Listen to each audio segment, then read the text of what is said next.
Magandang hapon.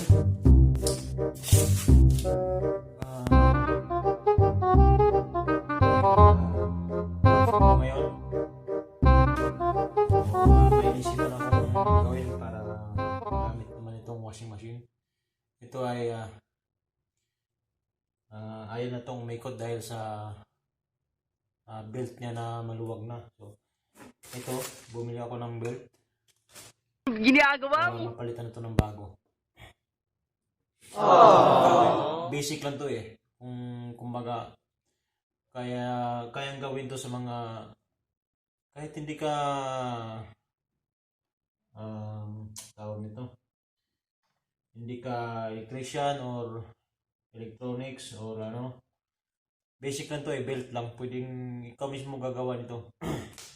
Wow!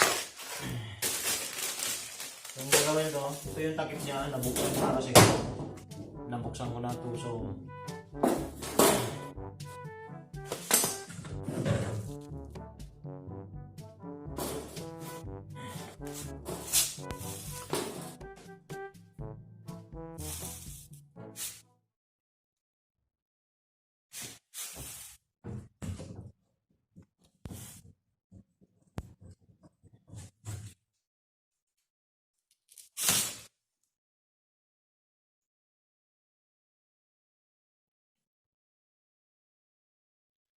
mahirap siyang gawin kung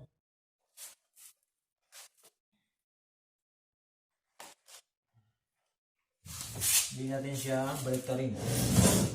Kailangan natin baliktarin ito guys, itong washing machine. Itumba lang natin.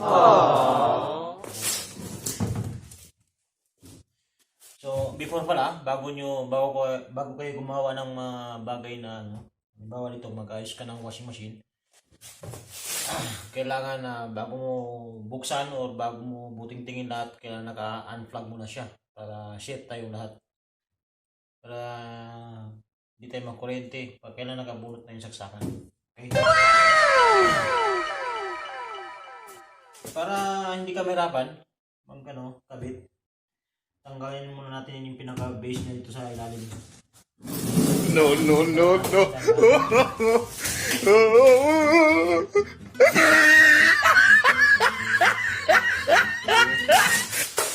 Buksan natin to.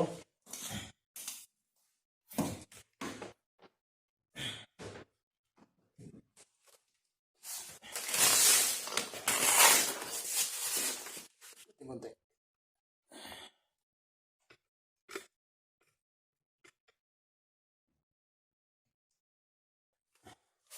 Ito may mga screw to, diba? Bawat kanto may mga screw to. So, tanggalin mo lang natin gamit ang Phillips screw.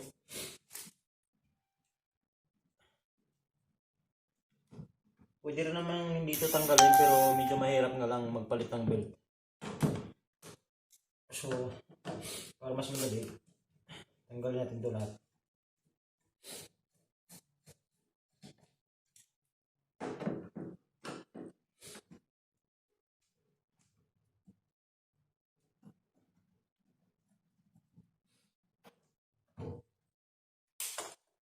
Ito yung screw guys.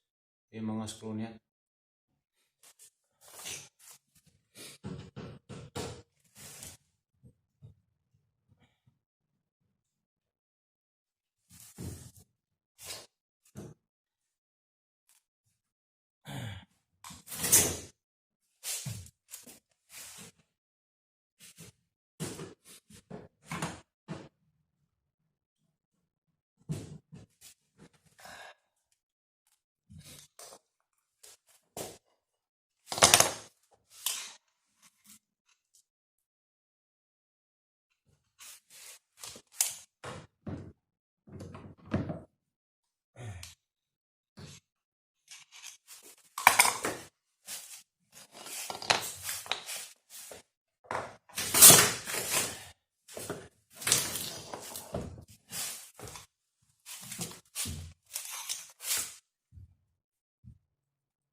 So ito guys, natanggal ko na yung lahat ng screw. So pwede ko na siyang takin. So ito po, pagkita ko sa inyo yung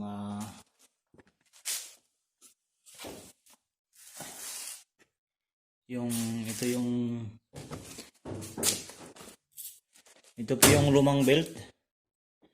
Ito po yung pulley niya. Medyo may diferensya na rin ng pulley. Yan siya.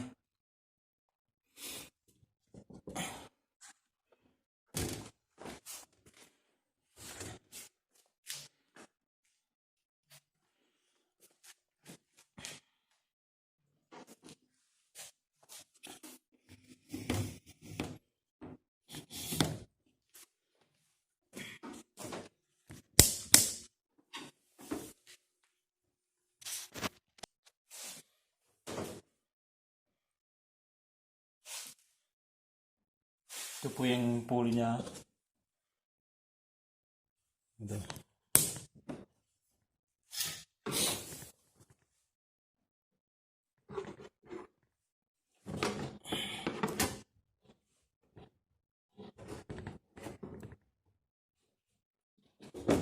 Ito po. Medyo may diferensya na yung pulley.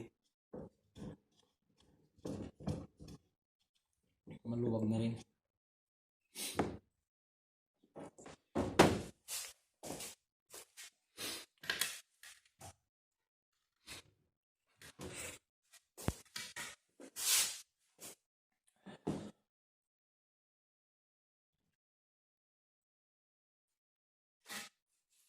Yung mga wiring niya guys. Yung dryer nito okay naman siya eh. Dito lang sa may wash niya.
Ito po yung bagong belt type guys. Ito po yung luma.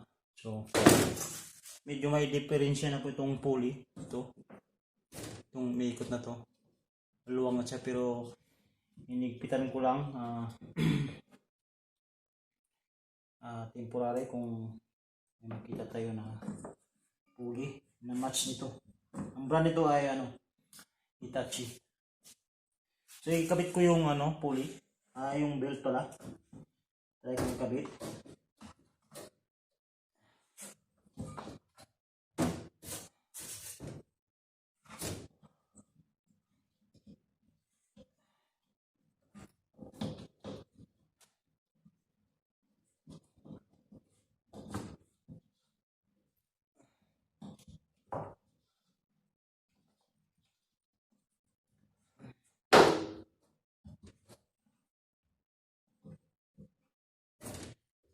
Ito siya, nakakabit ko na. So, gagawin ko, i-fix ko lang siya. Balik natin yung cover niya.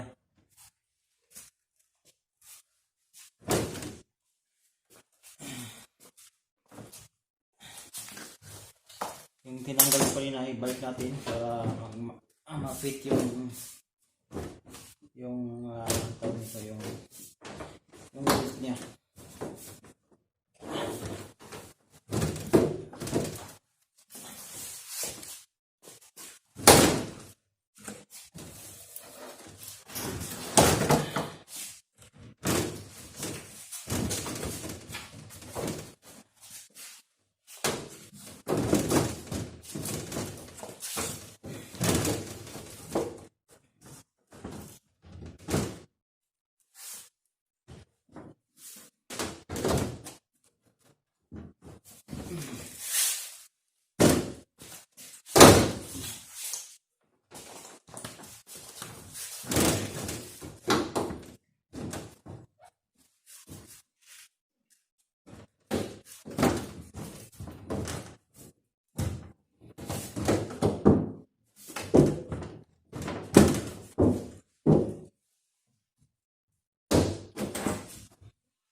Yung building niya nakabit ko na.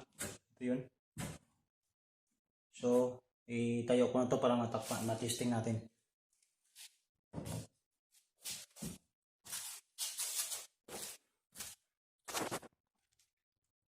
Tinayo ko na.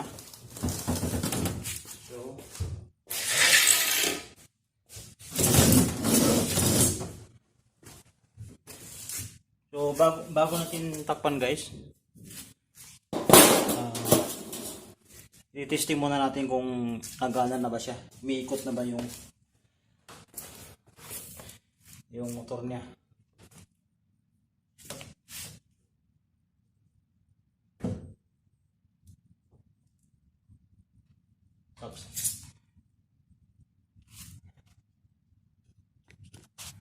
Ito yung saksakan niya. Saksak natin. Yan. So ito yung switch ng dryer. Ito po yung pang wash niya. So tingnan natin kung naikot na ba to. Kasi ito hindi umiikot kasi nga ito sira yung belt niya, maluwang na kaya hindi kayang ikutin. So try natin kung ano ba. Oh guys, kita nyo guys, gumagana na siya. So effective yung ginawa nating pagpalit ng belt, yung bagong belt. Since bago pa yung belt, hindi medyo ano pa siya umikot. Pero pag natagalan na yan, okay na yan. What the fuck?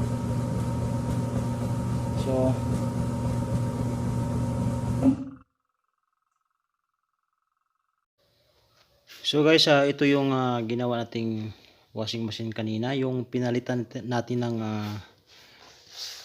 belt. So naglagay ako ng tubig para matesting na siya.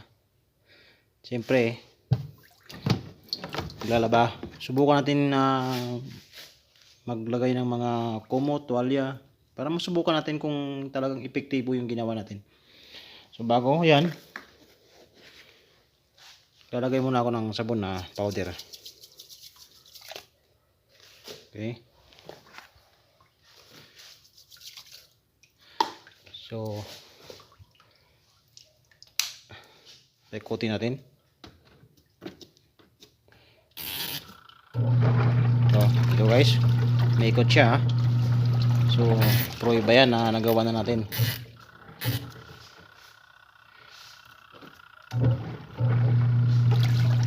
Yan. So subukan natin. Lagay tayo ng kumot, tuwalya. Ito mga bedsheet, yung malaking mga tela na para masubukan natin kung What the fuck? epektibo ba talaga. So yan yung bedsheet ko. Ito yung mga kumot. Ito yung mga punda.